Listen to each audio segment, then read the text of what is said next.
Buenos días, hermanos y amigos. Una vez más, la gracia de Dios manifiesta nuestras vidas al permitirnos vivir y reunirnos con un propósito, cada uno desde su casa, y a rendirle el tributo, el loor que Él se merece por ser quien es. Dios quiere adoración de corazón. Dios no quiere interpretación. Dios no busca voz. Dios busca adoración genuina. Y esta mañana te invito a que lo hagas de todo corazón. Vamos a pedirle dirección al Todopoderoso para rendirle el tributo y el loor a través de las fuerzas que Él mismo nos concede. Oremos. Padre Celestial, esta mañana te agradecemos el privilegio que nos da de vivir, la gracia de vivir, Señor, junto con nuestros hermanos y reunidos desde nuestros hogares, elevar nuestra voz y nuestro corazón en tributo y loor a tu honra y gloria. Padre, dirígenos, guárdanos, úsanos conforme a tu poder, conforme a tu propósito, Señor. Toma el control de nuestras vidas en cada una de nuestras casas, y mientras cantamos, Señor, recibe la adoración que tú mereces. Usa, Señor, a quienes pone tu palabra y a quienes la vamos a oír. Danos sensibilidad para ponerla por obra para tu gloria. Muchas gracias te damos por todo lo que haces, por tu favor inmerecido y por tu amor que hoy disfrutamos. En Cristo Jesús. Amén. Amén. Amén. Iniciamos las alabanzas, mis hermanos, con el himno número 311, ¿Quieres ser salvo?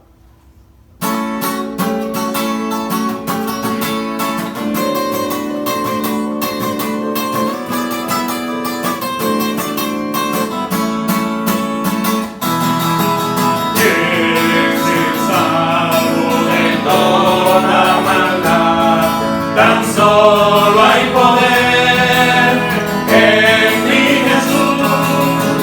Quieres vivir y gozar santidad. Tan solo hay poder en Jesús. Hay poder, poder, sin igual poder en Jesús, quien murió.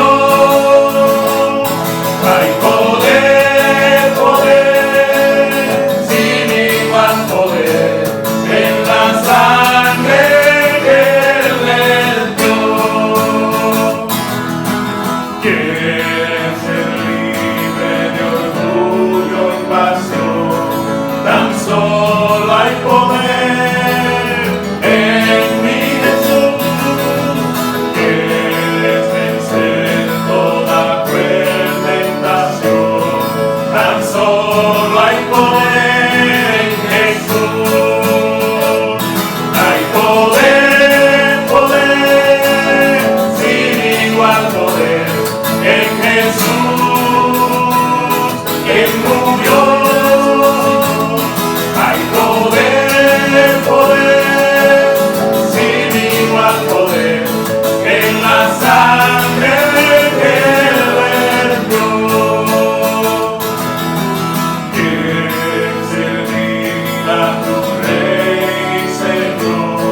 Tan solo hay poder en mi Jesús.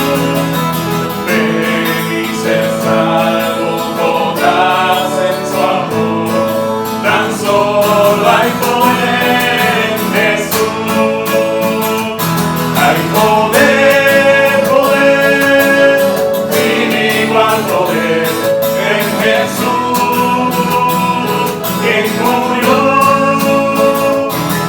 Poder, poder, sin igual poder, en la sangre que Él vertió.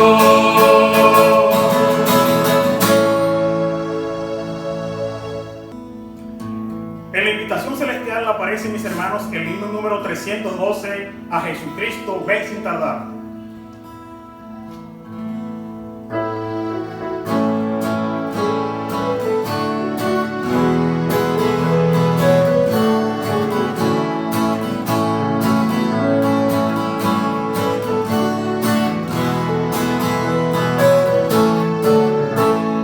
A Jesucristo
Biblias, el libro de Primera de Pedro, vamos a leer el capítulo 4, del versículo 1 al versículo 11.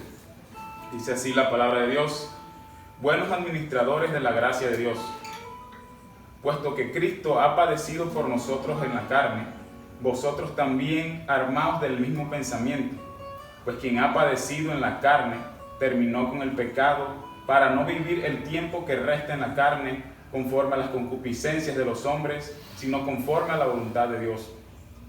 Baste ya el tiempo pasado para haber hecho lo que agrada a los gentiles, andando en lascivias, concupiscencias, embriagueces, orgías, disipación y abominables idolatrías. A estos les parece cosa extraña que vosotros no corráis con ellos en el mismo desenfreno de disolución y os ultrajan. Pero ellos darán cuenta al que está preparado para juzgar a los vivos y a los muertos, porque por esto también ha sido predicado el evangelio a los muertos, para que sean juzgados en carne según los hombres, pero vivan en espíritu según Dios. Mas el fin de todas las cosas se acerca. Sed pues sobrios y velad en oración. Y ante todo, tened entre vosotros ferviente amor, porque el amor cubrirá multitud de pecados. Hospedaos los unos a los otros sin murmuraciones. Cada uno, según el don que ha recibido, ministrelo a los otros como buenos administradores de la multiforme gracia de Dios. Si alguno habla, hable conforme a las palabras de Dios. Si alguno ministra, ministre conforme al poder que Dios da, para que en todo sea Dios glorificado por Jesucristo, a quien pertenece la gloria y el imperio por los siglos de los siglos. Amén. Amén. Teniendo, mis hermanos, en cuenta nuestra grandiosa salvación, entonemos el himno número 333, hay un nombre en la gloria.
Hay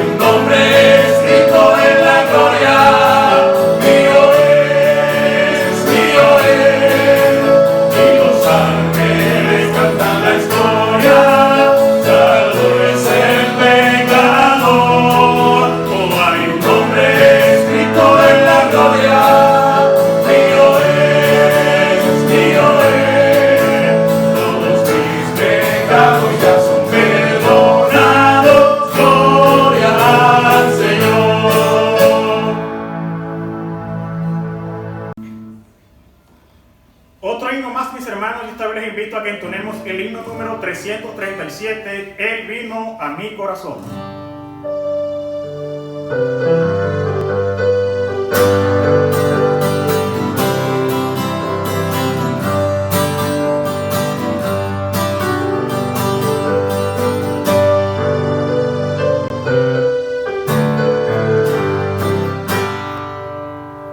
Glorioso es el cambio ordenado en mi ser, viniendo a mi vida el Señor. Hay en mi alma una paz que yo ansiaba tener, la paz que me trajo su amor. Él vino a mi corazón, Él vino a mi corazón. Soy feliz por la vida que Cristo me dio. Él vino a mi corazón.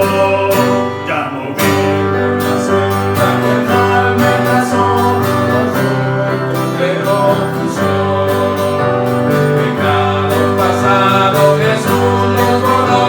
Él vino a mi corazón. Él vino a mi corazón. Él vino a mi corazón. Soy feliz por la vida que Cristo me dio. Él vino a mi corazón. Y una sombra de mundo oscurece su amor que me trajo el perdón. La esperanza que aliento la debo al Señor. Él vino a mi corazón. Él vino a mi corazón. Él vino a mi corazón. Soy feliz por la vida que Cristo me dio. Él vino a mi corazón. Amén. Amados hermanos y amigos, otra vez los saludo en el nombre del Señor Jesucristo y quiera Dios por su misericordia estarnos concediendo tranquilidad y el privilegio de disfrutar de los favores que Él tiene para con nosotros. Voy a leer en 1 de Pedro, el capítulo 4, los primeros 2 versículos. Puesto que Cristo ha padecido por nosotros en la carne, vosotros también armaos del mismo pensamiento.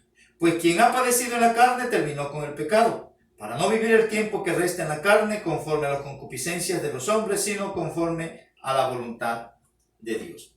Hoy vamos a hablar acerca de la necesidad que tenemos como creyentes de preparar o de equipar nuestra mente para padecer a razón de la voluntad de Dios. Y esto lo vamos a mirar en 5 puntos. El primero de ellos, vamos a hacer un resumen del padecimiento en la primera carta de Pedro.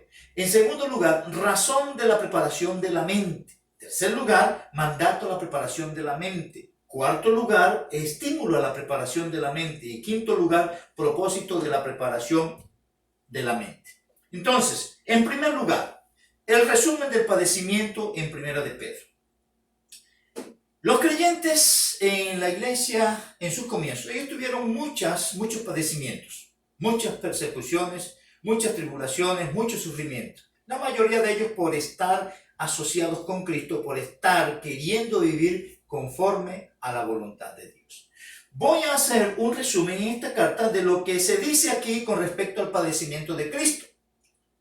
Y después el resumen en cuanto al padecimiento, lo que dice en cuanto al padecimiento del creyente.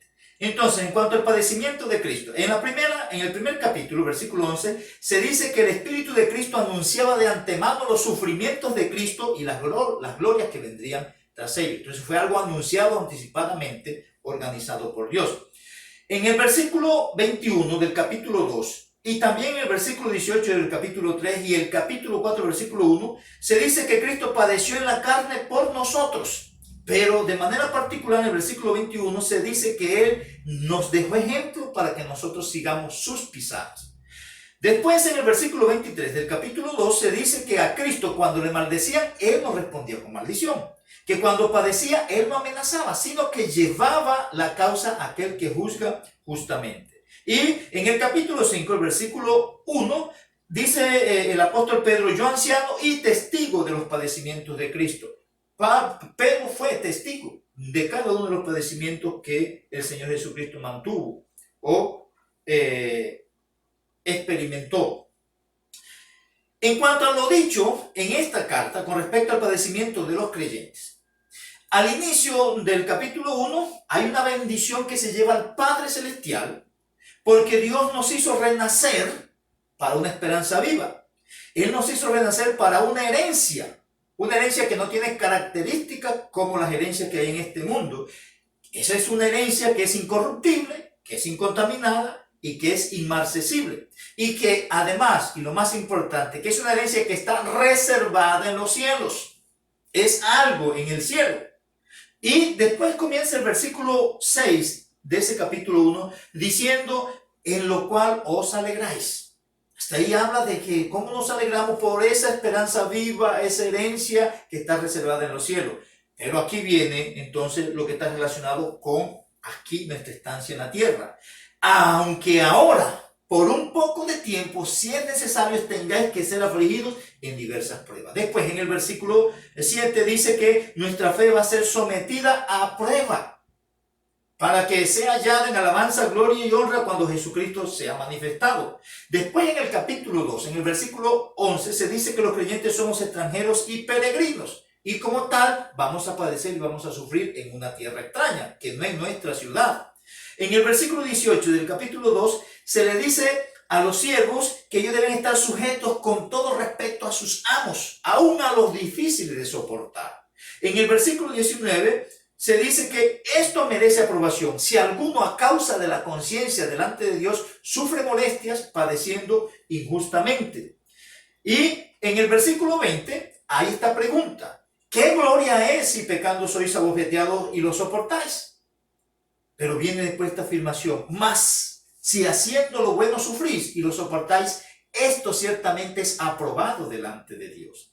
El versículo siguiente, el 21, dice: pues para esto fuisteis llamados, porque Cristo también padeció por nosotros, dejándonos ejemplos para que sigamos sus pisadas. Después en el capítulo 3, versículo 14 dice: mas si también si alguna cosa padecéis por causa de la justicia, sois bienaventurados. En ese mismo capítulo 3, versículo 16, y aún en el versículo 12 del capítulo 2, dice que la gente va a murmurar de nosotros como malhechores y que muchos van a calumniar nuestra buena conducta en Cristo. Después en el versículo 17 de ese capítulo 3, dice que es mejor que padezcáis haciendo el bien, si la voluntad de Dios así lo quiere, que padecer haciendo el mal. Después en el versículo 4 dice que los impíos, como nosotros nos corremos al lado de ellos en sus disoluciones, ellos nos ultrajan porque no somos como ellos. Después en el capítulo 5, versículo 9, va a generalizar el apóstol diciendo que estos son sufrimientos que se dan en todo el mundo. Dice ahí: los mismos padecimientos se van cumpliendo en vuestros hermanos en todo el mundo. ¿Cuáles son esos padecimientos? Los que son el resultado de estar haciendo lo que Dios dice. Hacer la voluntad de Dios, eso trae padecimiento. Por eso hay que equipar la mente y ajustarnos a esa realidad. Lo último que en ese sentido está en el versículo 10 del capítulo 5, que dice: mas el Dios de toda gracia, que nos llamó a su gloria eterna en Jesucristo, dice, después que hayáis padecido un poco de tiempo, Él mismo va a perfeccionar, va a afirmar, va a fortalecer y va a establecer. Todo esto sin mencionar los 37 imperativos que contiene esta carta, que cuando uno los ve, lo que está demandando es una entrega a lo que es la voluntad de Dios, y eso trae sufrimiento. Voy a tomar 3 ejemplos solamente. Por ejemplo, en el capítulo 1, versículo 13 dice: esperad por completo en la gracia. Para nosotros nos cuesta, eso es sufrimiento, es padecer. Esperar solamente en la gracia, esperar a lo que Dios va a hacer. Que si yo estoy haciendo cualquier cosa, yo lo voy a hacer, pero no estoy confiando en que eso que estoy haciendo es lo que va a dar resultado, sino los resultados que Dios trae. Pero la idea es que no estoy bajo preocupación, solamente me dedico a hacer lo que Dios dice que hay que hacer. Y que lo que viene como resultado es por su gracia. En el versículo 13 del capítulo 2 dice: someteos a toda institución humana. Esto es trae sufrimiento, padecimiento. Con todo lo perverso que hay en este mundo y la mentalidad de los impíos, la Biblia dice que debemos estar sometidos a toda institución humana. Eso trae sufrimiento.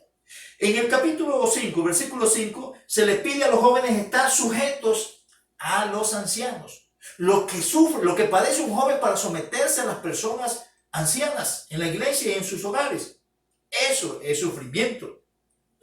Ahora, si nosotros resaltamos, aparte de eso, las exhortaciones que se dan ahí en la carta sobre la manera que deberíamos tener como prioridad de andar, eso aumentaría nuestro padecimiento. Por ejemplo, si nosotros pensamos lo que se le dice a la mujer ahí, que ella debe estar sujeta a su marido y ganarlo sin palabra. Lo que padece una mujer para sujetarse e intentar ganar a su marido sin palabra. Pregúntele a cualquiera de ellas lo que sufren por eso. O lo que se dice del hombre. Lo que sufre un hombre cuando se le dice que él debe ser sabio con su mujer y debe tratarla con un vaso más frágil. Lo que padece uno como hombre para hacer eso. Ahora, a nivel general, aquí se dice que nosotros debemos devolver mal, no debemos devolver mal por mal ni maldición por maldición. Lo que sufrimos cualquiera de nosotros cuando alguien nos hace algo y no devolverle con la misma moneda, eso es sufrimiento. Eso es padecer. Por eso es que se necesita tener la mente equipada, preparada para padecer con tal de hacer la voluntad de Dios. Y así entramos al segundo punto, que es cuando comenzamos a desarrollar los versículos 1 y 2 del capítulo 4. Y el segundo punto es la razón de la preparación de la mente para padecer con tal de hacer la voluntad de Dios. La razón, primera razón ahí, el modelo que tenemos, que el modelo es Cristo. El versículo comienza diciendo, puesto que Cristo ha padecido por nosotros en la carne, puesto que Cristo. Y ahí comienza con esa frase, puesto que, y ese es un indicador de resultado. Todo lo que viene diciendo anteriormente dice, entonces, esto es lo que debe presentarse. Si ya Cristo hizo esto y esto otro, ustedes, lo normal es que deberían hacer esto. El segundo aspecto de esta razón es el padecimiento mismo de Cristo en nuestro lugar. Ha padecido por nosotros en la carne. El término que se usó ahí para referir a padecimiento es experimentar una sensación, una impresión que por lo general es dolorosa por algo que viene de afuera y en ese sentido a razón del carácter que yo tengo. Hay algún tipo de persecución, algún tipo de ataque a razón de la naturaleza o el carácter que yo tengo. Es experimentar malos tratos por lo que yo soy en sí, mi naturaleza, mi carácter. Y Cristo anticipó eso con su discípulo: en el mundo tendréis aflicción. Pero en ese sentido, el término es usado como experimentar un sufrimiento de manera razonable. Pasar por la experiencia de algo doloroso, pero que es valioso porque al final tiene unos resultados favorables para mí. Y en ese contexto, lo que Cristo hizo fue que Él se sometió a lo que Dios le encargó. Y Él padeció por cada uno de nosotros. Y, como se dice en uno de los versículos anteriores, dejándonos ejemplo. Ahí se usa la preposición por. Ha padecido por nosotros. Y la idea de eso es que Él se antepuso entre la ira que viene de Dios sobre los pecadores y el pecador. Él se puso, padeció por nosotros.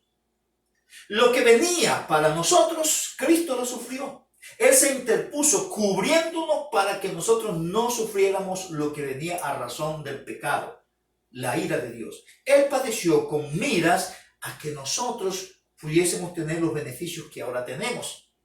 Y todo eso fue por estar conformándose a la voluntad de Dios. El hacer la voluntad de Dios, eso trae beneficio. No importa qué tanto sacrificio y no importa qué tanto padecimiento podamos nosotros tener cuando la llevamos a cabo. En tercer lugar, mandato a la preparación. Después dice en la siguiente parte del versículo, vosotros también armaos del mismo pensamiento. Y ahí está el mandato. Vosotros también armaos del mismo pensamiento. Aquí se usa el término armaos. Y la idea de eso es prepararse o equiparse con armas. Ahora, ese término hacía referencia antes a la disposición que tenían las personas, los instrumentos, los implementos, los utensilios o las herramientas para llevar a cabo alguna labor.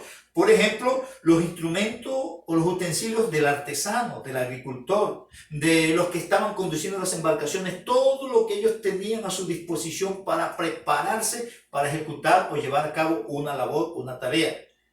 Eso se usó entonces de todo aquello que constituía lo necesario para el soldado prepararse para ir a la guerra. De ahí que viene entonces el estar preparado o adiestrarse, armarse. Y figurativamente fue usado entonces de un armarse interno, un armarse de valor para llevar a cabo alguna tarea o alguna misión. En ese contexto, la idea es que uno debe armarse de la mentalidad o pensamiento en cuanto a lo necesario para hacer la voluntad de Dios, no importando qué tanto pueda padecer mientras estoy haciendo eso. Las impresiones, las sensaciones dolorosas que trae el hacer la voluntad de Dios debería llevarnos a la expresión de Cristo. El hacer tu voluntad me ha agradado, aunque es dolorosa. Ahí se usa el término armados del mismo pensamiento. Ese era el pensamiento de Cristo. El pensamiento de Cristo: he venido a hacer tu voluntad y tu voluntad me ha agradado. El saber que estaba haciendo la voluntad de Dios le dio fuerza para padecer las consecuencias del hacer la voluntad de Dios. Y en ese sentido, cuando se habla del pensamiento ahí, es mantener una actitud que viene como el resultado o la resolución de una reflexión que la persona hace de algo. En ese contexto es reflexionar qué es lo que Dios tiene para nosotros. Reflexionar qué es lo que Dios ha provisto para nosotros y agarrarnos de eso para enfrentar lo que viene a razón de llevar a cabo su voluntad. La idea es que al observar lo hecho por Cristo, quien se dispuso a padecer en la carne lo que fuera necesario, con tal de cumplir la voluntad de Dios, que nosotros tengamos la misma mentalidad, un plan igual. Nosotros tenemos la mente de Cristo. Podemos tener la misma orientación de Él en cuanto a una determinación con respecto a lo que es la voluntad de Dios. No importa cuál sea el sufrimiento. Él, hasta la misma muerte, llegó por hacer la voluntad de Dios. En cuarto lugar, estímulo a la preparación de la mente. La otra parte del versículo dice: pues quien ha padecido en la carne terminó con el pecado. El estímulo a la preparación de la mente es por la limitación del poder del pecado. Ahí se usa la frase, la palabra terminó. Y la idea de eso es hacer cesar o frenar algo para que se restrinja con respecto a una actividad o un lugar, lo que sea. Es restringir algo. Y la idea de eso es que Cristo restringió el poder del pecado en el creyente.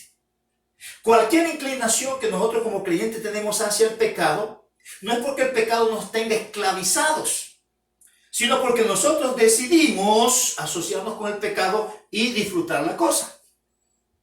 Porque la Biblia dice con claridad que Dios nos ha librado y Dios nos ha dado el poder, y juntamente con la tentación está la salida para que podamos resistir. El creyente decide caer ante las insinuaciones o seducciones del pecado, pero no porque él no tenga otra salida. Es una decisión de él. Dios ha dado lo necesario para no errar al blanco. Él ha dado lo necesario para que las metas que Él ha puesto, nosotros demos con precisión a esa meta. Lo que pasa es que nosotros decidimos errar el blanco propuesto por Dios y acertar a otra meta. Y aparte de la que Dios tiene, y cualquier meta aparte de la que Dios tiene para nosotros, eso es pecado. En quinto lugar, propósito de la preparación. Y ahí entramos al versículo número 2. Para no vivir el tiempo que resta en la carne conforme a las concupiscencias de los hombres, sino conforme a la voluntad de Dios. Aquí lo primero que quiero resaltar es el contexto del propósito de la preparación. ¿Y cuál es el contexto? El resto de días que nos quedan en este mundo. ¿Cuántos años, cuántos meses, los que sean, que nos queda de vida en este mundo, nosotros lo vivamos para hacer la voluntad de Dios. La segunda parte de lo que quiero resaltar aquí es el aspecto negativo del propósito. No vivir conforme a las concupiscencias de los hombres. Y el énfasis es que no debemos vivir penetrando en lo que es la experiencia de esos deseos intensos y profundos que tienen las personas que no conocen a Dios. Todos esos deseos van relacionados con el mundo, la influencia de Satanás y esos deseos carnales nuestros. Los deseos profundos e intensos que tienen los hombres aquí sin conocimiento de Dios no son los deseos que nosotros como creyentes debemos buscar satisfacer. No es lo que ellos persiguen aquí, no es lo que ellos buscan aquí en primera medida, no. No debemos vivir detrás de todo lo que el mundo ofrece como si eso fuera lo mejor o si eso fuera lo único. De ninguna manera no somos de este mundo. El aspecto positivo del propósito es que debemos vivir conforme a la voluntad de Dios. Y la voluntad de Dios son esas determinaciones, esos objetivos o propósitos que Él se ha trazado para lo que Él ha llamado para ser parte de su iglesia, nosotros sus hijos. Y la idea es que nosotros vayamos profundizando, penetrando a lo que Él ha determinado para nosotros. Primero, en la posición que nos ha puesto y segundo, lo que Él está demandando de nosotros. De ahí que nuestra mente debe estar equipada para poder soportar cualquier aflicción, cualquier padecimiento con tal de no ofender a nuestro Señor. Y para concluir, voy a leer solamente los versículos 12 al versículo 19 de el capítulo 4. Con eso voy a concluir lo que se presenta de esa necesidad de armar nuestra mente para hacer la voluntad de Dios. La palabra de Dios dice así: amados, no os sorprendáis del fuego de prueba que os ha sobrevenido como si cosa alguna o como si alguna cosa extraña os aconteciese, sino gozaos por cuanto sois participantes de los padecimientos de Cristo, para que también en la revelación de su gloria os gocéis con gran alegría. Si sois vituperados por el nombre de Cristo, sois bienaventurados, porque el glorioso Espíritu de Dios reposa sobre vosotros. Ciertamente, de parte de ellos Él es blasfemado, pero por vosotros es glorificado. Así que ninguno de vosotros padezca como un homicida, o un ladrón, o malhechor, o por entremeterse en lo ajeno. Pero si alguno padece como cristiano, no se avergüence, sino glorifique a Dios por ello. Porque es tiempo de que el juicio comience por la casa de Dios. Y si primero comienza por nosotros, ¿cuál será el fin de aquellos que no obedecen al Evangelio de Dios? Y si el justo con dificultad se salva, ¿en dónde aparecerá el impío y el pecador? De modo que los que padecen según la voluntad de Dios encomienden sus almas al fiel Creador y hagan el bien. Voy a orar. Padre amado, gracias por permitirnos, Señor, revisar una vez más un texto de tu palabra. Y según tu propósito para con nosotros, permítenos tener claridad, entendimiento firme y la energía de tu Espíritu Santo, Señor, para someternos a lo que tú nos enseñas cada día. Permítenos, según lo que hemos recordado y aprendido en esta hora, que cada uno de nosotros, en el contexto de nuestras necesidades, nos apoyemos en lo que es tu voluntad. Y que los sufrimientos que trae eso, nosotros los podamos asumir, porque vale la pena hacer tu voluntad. Así como Cristo mismo expuso su propia vida con tal de hacer tu voluntad. Guíanos en eso, en el nombre de Jesucristo. Amén. Amados hermanos y amigos, gracias a Dios, otra vez pudimos analizar un texto de su palabra.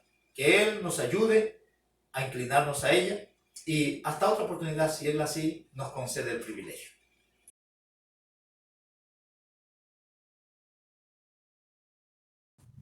Hoy tratamos el tema del arrebatamiento de la venida del Señor Jesucristo por nosotros. Por lo tanto, mis amados hermanos, no temamos, confiamos en aquel que ha prometido llevarnos a su reino amado. Entonces, hasta otro día, Dios les guarde. La verdad que el tema de que Cristo va a venir por nosotros y el arrebatamiento me da como miedecito. ¿Ustedes qué piensan? A mí también. Yo pienso mucho, mucho. Además, me da dolor dejar mis amigos, el fútbol, el colegio, todo, las piscinas que tanto que me gustan. Así que eso me preocupa. Y además, va a venir ahora que somos niños. La verdad que no sé, yo tengo muchas preguntas, a veces con miedo, pero sí quiero que Cristo venga, pero también no quiero dejar a mis amigas y mis clases de música. Uy, esos son ustedes. Yo también tengo mucho miedo. Estoy aterrorizado. Yo creo que debes estar así porque yo creo que tú no te vas a ir con el Señor. No digas eso, Enrique. ¿Por qué? Claro, tú eres muy burlón. Además, desobediente a tus padres. Yo te conozco, George. Tú me estás juzgando, Enrique. Yo no soy tan malo. Sí, deberías arreglar tu vida con el Señor. Dice la Biblia que sin santidad nadie verá al Señor. Bueno, yo creo que me voy. Este tema no me gusta mucho. Chao, los dejo. Chao, George. ¿Por qué no vamos donde tu abuelita? Tu abuelita para que nos explique eso del arrebatamiento. ¿No te parece, Gloria? Sí, Enrique, me parece una excelente idea. ¡Vamos! Vamos. Así. Hola, abuelita. Hola, mis amores, ¿cómo están? Abuelita, queremos hacerte unas preguntas Claro, con mucho gusto. sobre la venida de Cristo. Tenemos un poquito de miedo y queremos tener como algo de claridad. Sí, claro, abuelita. Mira, queremos preguntarte muchas cosas. Me da mucho miedo. No quiero irme así, como dicen, en el rapto, en un abrir y cerrar de ojos. Bueno, mis niños, no teman. El Señor ha prometido muchas cosas buenas para todos los que le aman. Dice que cosas que ojo no vio, ni oído oyó, ni han subido en corazón de hombre, son las que Él ha preparado para los que le aman. ¿Ustedes aman al Señor? Sí, claro, abuela. Yo también amo mucho a mi Señor. Quiero irme con Él. Entonces no deben de temer, porque aunque dejen todo lo que sea aquí, ustedes sean muy pequeños, el Señor está preparando algo muy hermoso para ustedes. Qué bonito, abuela. Eso me da consuelo y me da esperanza, mucha esperanza. Y bueno, ¿y cuándo será que Él viene? Muy pronto, estamos a las puertas de la venida de Cristo. Dice que estamos esperando el arrebatamiento en un abrir y cerrar de ojos. Ah, bueno, abuelita, yo sé que tú siempre tienes palabras sabias para mí. Gracias. No teman, el Señor los ama. ¿Por qué no oramos al Señor? Estén tranquilos. Ustedes tienen a Cristo en su corazón. ¿Se han arrepentido de sus pecados? Sí. Yo me he arrepentido de mis pecados y tengo al Señor en mi corazón. Entonces, vamos a orar. El Oremos. Señor es bueno. Oremos.